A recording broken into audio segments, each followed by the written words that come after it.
pagi hari ini kita akan juga mengulas bagaimana nama-nama yang sudah diformulasikan oleh seorang Prabowo Subianto sebagai presiden terpilih dan hari ini menjalani pembekalan terhadap para calon menteri, wakil menteri dan kepala badan. Kita akan perbincangan hal ini bersama narasumber yang hadir melalui sambungan virtual pagi hari ini. Ada Wakil Sekretaris Jenderal Partai Golkar, Putri Komarudin, dan analis politik dari Badan Riset dan Inovasi Nasional BRIN, Siti Zuhro. Selamat pagi, Ibu-ibu. Selamat pagi, Mas Adi. Oke. Selamat pagi, Assalamualaikum. Waalaikumsalam warahmatullahi wabarakatuh. Ini pagi hari ini sangat hektik gitu ya, sangat sibuk. Pagi-pagi sudah banyak yang datang ke rumahnya Pak Prabowo nih, Putri nggak ikut ke sana, Put? Kita fokus di DPR RI aja. Oke, fokus di DPR. Tadi kan kita sudah lihat ya nama-nama yang sudah kemarin dipanggil juga ke Kertanegara juga langsung hadir hari ini untuk menjalani pembekalan. Ini sebenarnya kalau dari Partai Golkar sudah punya informasi, apa maksud Pak Prabowo memanggil kemarin ke Kertanegara kalau itu untuk persiapan pelantikan sepertinya. Kalau hari ini ada pembekalan, ini sepertinya apa yang sedang dipersiapkan oleh Pak Prabowo sih sebenarnya, Put? Ya, di awal tentu kami ingin mengapresiasi terlebih dahulu ya sebesar-besarnya karena Pak Prabowo sudah mengajak kader kami kemarin sudah ada 11 orang yang dipanggil ke Kartanegara dan diminta untuk membantu di kabinet beliau. Jadi seperti yang kita simak sejak kemarin memang beberapa nama diantaranya adalah tokoh-tokoh yang sekarang sudah menjabat sebagai menteri di kabinetnya Bapak Presiden Jokowi seperti Ketua Umum kami Bang Bahlil ataupun Pak Erlangga.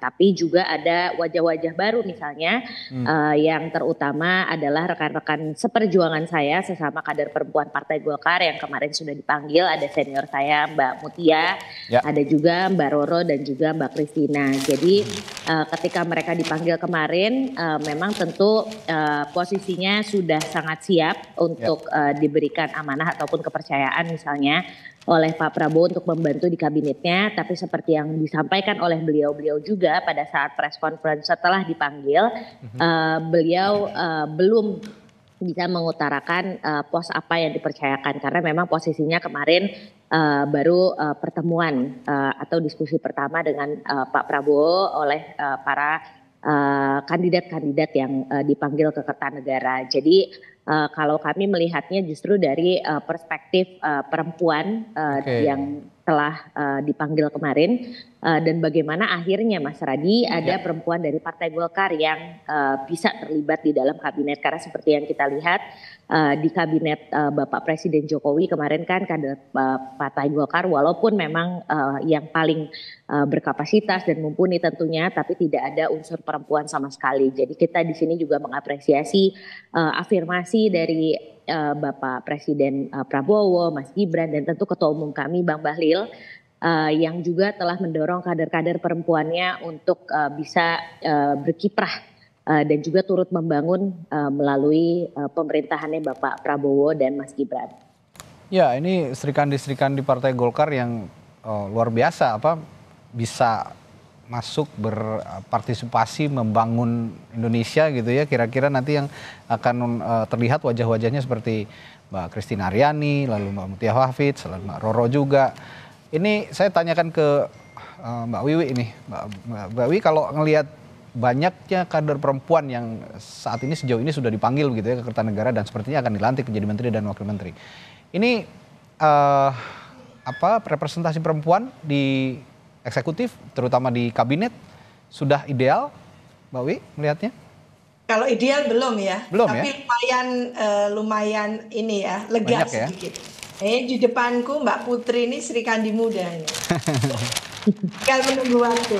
Jadi calon-calon dari Golkar ya ini baik untuk mungkin menteri ya, ada menterinya juga ya, calon menteri juga itu menurut saya bagus ya, kayak Mbak Mutia sudah teruji lah bagaimana asertifnya, kepemimpinannya, tidak sekedar anggota dewan yang berperan biasa gitu, tapi ketua komisi 1 gitu ya, tentu malang melintang dengan sangat bagus ya kinerjanya, achievementnya, juga seniornya Mbak Putri tadi itu, Mbak siapa? Kristina ya, Ya. sama Mbak Roro ya, itu menurut saya bagus sekali. Sekali Golkar direkrut ini lebih dari 3 kalau nggak salah ya.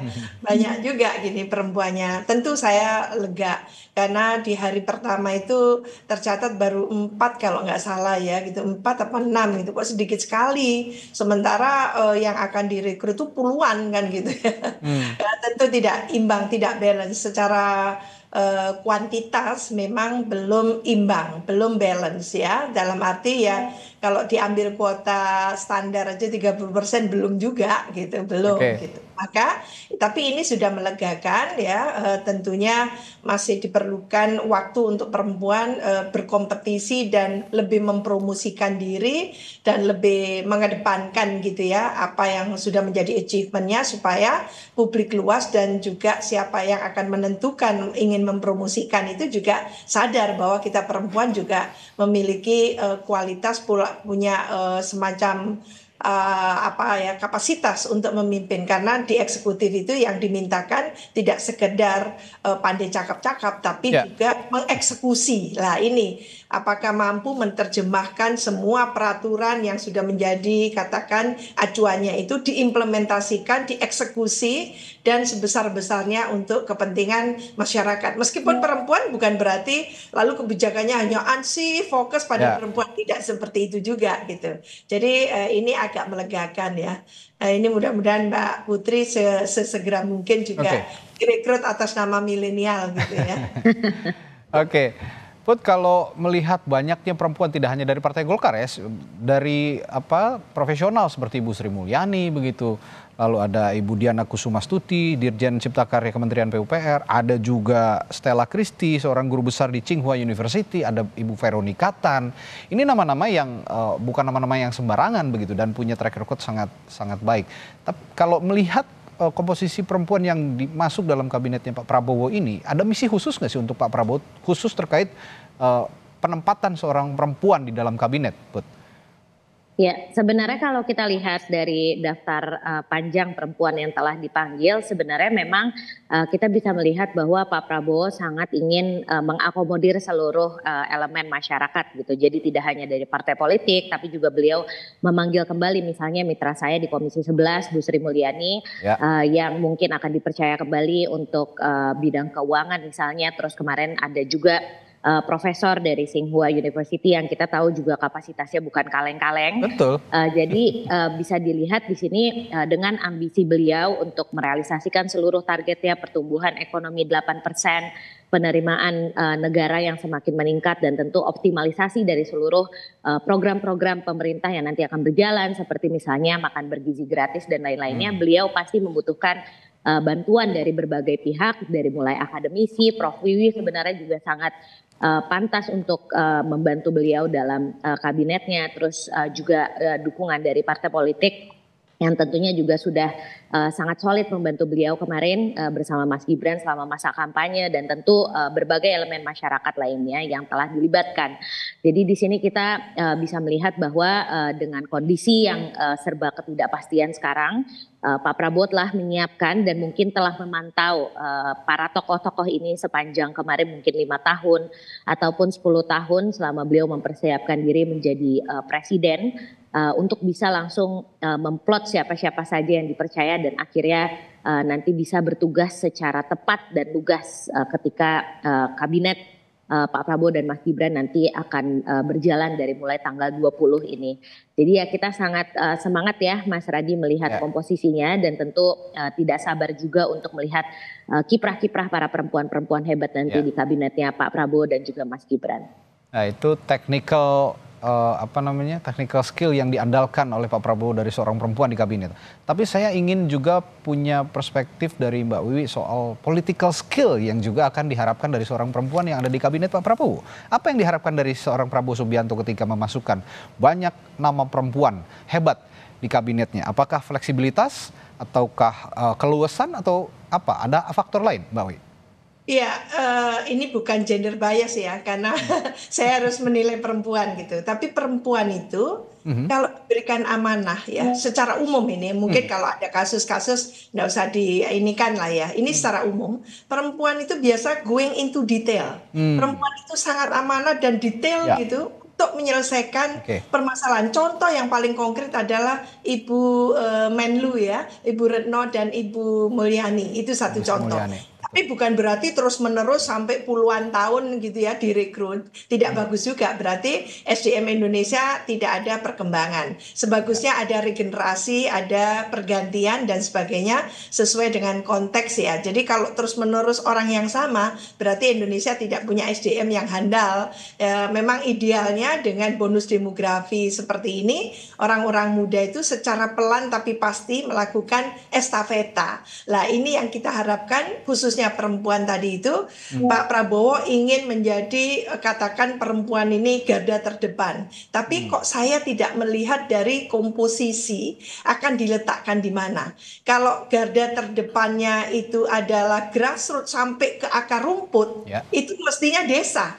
Lah, Hmm. apakah ada perempuan kita yang sangat concern dengan katakan pemberdayaan desa, masyarakat desa, Oke. para perempuan-perempuan desa, desa dengan karakteristiknya yang sangat khas itu apakah sudah dipetakan sedemikian rupa karena sudah menjadi salah satu poin penting dari Asta Cita, yaitu poin ke-6 gitu ya, membangun dari desa, membangun dari bawah. Siapa yang ditempatkan pionirnya ini yang menjadi menteri, wamennya itu siapa? Lah itu yang harus menjadi pertanyaan kita kalau memang ingin perempuan tadi itu istilahnya menjadi role model. Kalau saya sudah membuktikan ya di tataran akar rumput, baik itu di komunitas iklim maupun di desa inovasi, desa cerdas, itu benar-benar perempuan itu menjadi ininya leading sektornya gitu. Dan kalau mengeksekusi program-program itu luar biasa itu beyond hours gitu. Jadi tidak terbatas dengan katakan harus bekerja dari pagi sampai sore jam 3 jam 4 tidak Ya. lanjut mereka itu lah. Oke. Ini yang menyenangkan dari sosok atau karakter perempuan secara umum ya, dan saya sebut positif gitu kalau Pak Prabowo mungkin menambah jumlah perempuan, tidak sekedar berhenti di hitungan mungkin sekarang ini jumlahnya sekitar 12 ya, 12 apa 11 12 13 mungkin itu. Jadi memang harus signifikan gitu jumlahnya karena perempuan dengan laki-laki secara demografi kita gitu jumlah penduduk itu selisihnya sangat amat tipis 4951 kalau nggak salah ya, 49% 51 mungkin 0, gitu Oke. selisih. Nah, jadi artinya memang representasi perempuan baik di legislatif, di eksekutif maupun di yudikatif itu harusnya balance gitu. Ini Oke. masih senjang sebetulnya. Khususnya di eksekutif, Mas Radi, itu memang perempuan tidak banyak yang diletakkan di pos-pos kunci yang strategis. Biasanya seperti itu, kita sampai tahun 2024 ini menunjukkan hal seperti itu. Oke, tadi Mbak Uwi bicara soal regenerasi. Saya tanyakan juga ke Putri, di Golkar gimana regenerasi sejauh ini? Kalau kita lihat dari 3 orang yang kemarin sudah dipanggil di Partai Golkar, satu merupakan tokoh senior ya, Mbak Mutia kan sudah 3 periode menjabat sebagai anggota DPR RI dan beliau memang kemarin selama 5 tahun berkiprah sebagai Ketua Komisi 1 yang notabene memang itu bidangnya laki-laki, intelijen, pertahanan. Kita tahu beliau bermitra dengan TNI dan juga BIN. Jadi di sini merupakan hal yang juga sangat strategis apabila Pak Prabowo akhirnya mempercayakan beliau sesuai dengan bidangnya kemarin di Komisi 1 untuk hal-hal yang tadi Prof Wiwi sebutkan bersifat sangat maskulin ataupun misalnya biasanya diisi oleh laki-laki gitu. Jadi ya kita berharap ini merupakan salah satu contoh bahwa dalam hal yang sentral dan juga merupakan topik yang sangat penting dalam pemerintahan pun akhirnya nanti perempuan diberikan kepercayaan. Dan kalau Mbak Roro dan Mbak Kristina Kebetulan beliau berdua dilantik bersama saya di periode yang lalu sebagai anggota DPR, dan Mbak Roro dan Mbak Christina ini kan mempunyai fokus yang sangat berbeda gitu. Kemarin Mbak Christina berasal dari daerah pemilihan Jakarta 2 yang meliputi luar negeri juga. Beliau juga sangat concern terhadap perlindungan pekerja migran kita. Dan selama beliau bertugas selama 5 tahun itu sudah banyak sekali tenaga kerja kita, terutama tenaga kerja perempuan yang diadvokasi oleh beliau dan juga diselamatkan dari problem-problem yang terjadi pada mereka di luar negeri. Kalau Mbak Roro seumuran dengan saya, beliau juga sangat fokus pada isu energi dan juga lingkungan hidup karena beliau bertugas di Komisi 7 dan juga di BKSAP, di Badan Kerjasama Antar Parlemen. Jadi kami sering berpergian bersama ke forum-forum internasional untuk menyuarakan terkait dengan kepentingan ekonomi dan juga keuangan dari Indonesia di berbagai forum. Jadi kalau regenerasi dari sisi senioritas di partai, kita sudah bisa melihat spektrumnya, dan dari segi umur juga ada yang paling muda seusia saya Mbak Roro sampai dengan yang lebih senior yaitu Mbak Christina dan juga Mbak Mutia.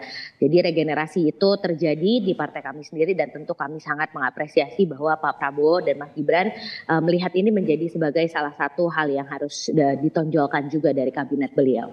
Oke, Put, kalau tadi Anda sudah menjelaskan soal technical skill ya, saya juga harus tanyakan soal political skill seorang perempuan di kabinet Prabowo nanti. Nah, menurut Anda sebagai pribadi yang tumbuh sebagai politisi begitu di Partai Golkar, seberapa besar nantinya peran seorang perempuan ini di pemerintahan presiden terpilih Prabowo Subianto nantinya kalau menurut Anda? Iya. Kalau soal political skill tentu sebagai seorang anggota DPR ya yang sudah menjabat beberapa periode, kami kan dibiasakan untuk bisa berkomunikasi dengan baik dengan mitra-mitra termasuk juga kementerian, dan sebagai anggota DPR juga tentu tupoksi utama kami adalah untuk fungsi pengawasan legislasi dan anggaran. Jadi terkait dengan komunikasi kepada para birokrat untuk bagaimana program prioritas bisa berjalan, bagaimana mata anggarannya bisa kita rencanakan di tahun sebelumnya, atau bagaimana misalnya legislasi yang kita susun dan bahas bersama pemerintah di DPR itu sesuai dengan aspirasi masyarakat. Itu kan tentu membutuhkan skill-skill politik yang beliau bertiga ini sudah lalui selama menjadi anggota DPR. Apalagi saya sangat percaya bahwa kalau perempuan bisa terpilih dan juga berkontribusi lebih aktif di dunia politik, seperti berbagai riset telah ditunjukkan juga bahwa produktivitas suatu negara itu akan meningkat nantinya, karena seperti yang Prof. Wiwi tadi sampaikan, perempuan cenderung lebih teknis, lebih detail dalam membahas suatu permasalahan. Dan juga sangat berkomitmen tinggi terhadap pekerjaannya apabila diberikan amanah. Jadi berbagai penelitian ini tentu insya Allah nanti akan kita lihat dari performanya para kader-kader perempuan dari Partai Golkar, dan tentu juga seluruh perempuan yang kemarin telah dipanggil oleh Pak Prabowo. Dan kita juga sangat berharap nantinya seluruh target-target perekonomian kita bisa tercapai.